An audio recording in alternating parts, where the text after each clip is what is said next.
Namo Buddhaya, Dhamma family. Today I am sharing with regards to the life of a lay person who is true to the Buddha's teachings.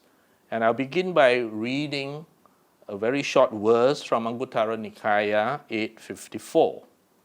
It says, being active in doing good, being heedful and circumspect, equanimous in livelihood, being careful with his savings, endowed with faith and virtue, being bountiful, unselfish, always purifying the path, sure of safety in his next life.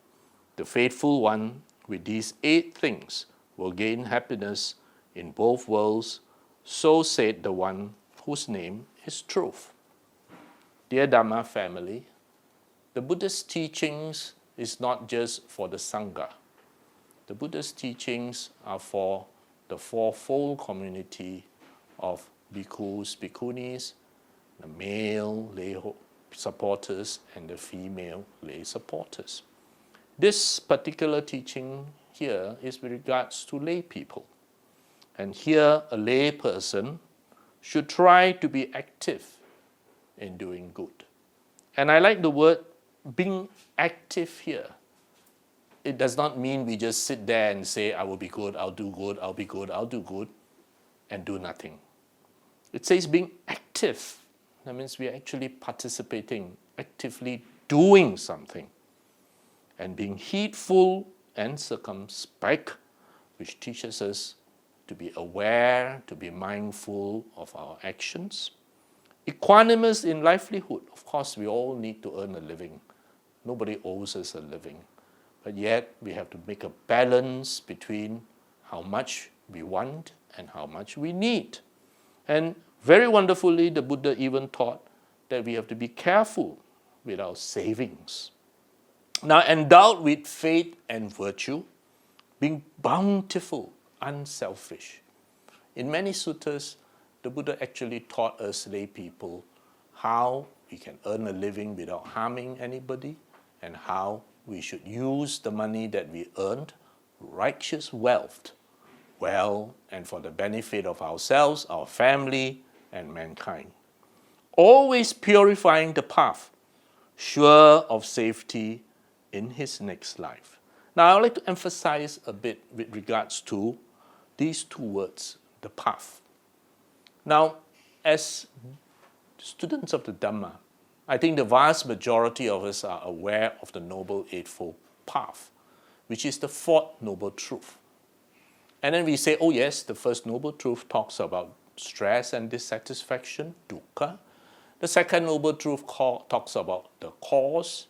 The 3rd Noble Truth talks about the end of greed, anger, and ignorance. And then the 4th Noble Truth, the path. But not many people are aware that the 2nd Noble Truth is also a path. Are you aware of that? Within the 4 Noble Truths, there are 2 paths. A path mentioned in the 2nd Noble Truth, and another path mentioned in the 4th Noble Truth, the Noble Eightfold Path that you're familiar with. So what is this path in the 2nd Noble Truth?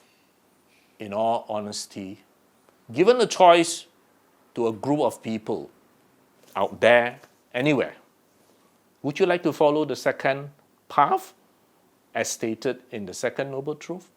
Or the Noble Eightfold Path as stated in the 4th Noble Truth? The vast majority of people will unconsciously choose the 2nd Noble Truth, the first path that has been mentioned.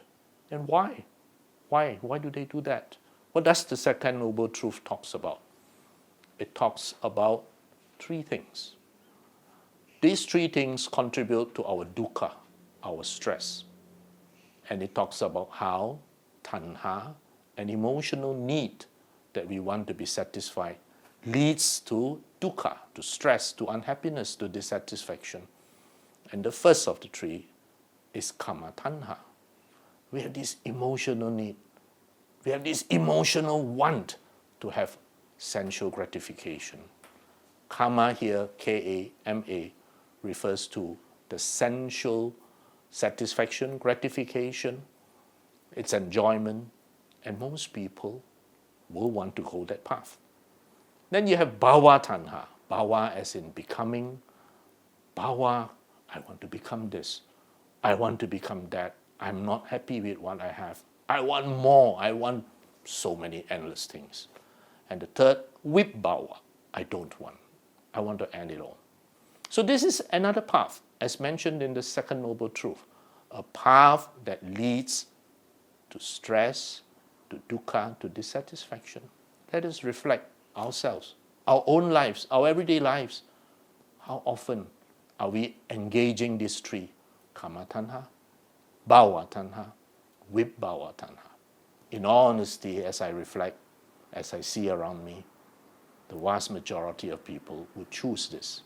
But this would give rise to suffering, to stress, to dissatisfaction. Because the satisfaction of senses via its gratification is endless. There is no end. The wants versus the needs. Our wants, I want to become this, I want that. That wants will also be endless. And vibhava, how many things do we not want? I'm not happy with this, I don't want it, I want to run away. People even choose suicide to run away. All kinds of things are done to run away. Vibhava. But all three of them will give rise to stress and dissatisfaction. So a student of mine will ask, what then, doctor, does not give rise to stress? Well, in reality, everything gives rise to dukkha. Everything that you do among the three categories gives rise to stress. So is what you are doing, what I am doing, is that dukkha worth its effort, worth the outcome? Even coming here to make a recording, of course, it will entail some stress. It will entail a little bit of difficulties, inconveniences, but it is worth it. The suffering is worth the suffering. It's the suffering that leads to the end of suffering. So here in this brief sharing, I want us to remember, to realize, to be aware that even within the Four Noble Truths, there are actually two paths. One path in the second Noble Truth that will lead to dissatisfaction and unhappiness, and a second path, the Fourth Noble Truth, the Noble Eightfold Path, the path that leads to the end, gradual lessening of dukkha, stress, unhappiness, dissatisfaction. With that, I wish to say thank you, Sukhi Hontu.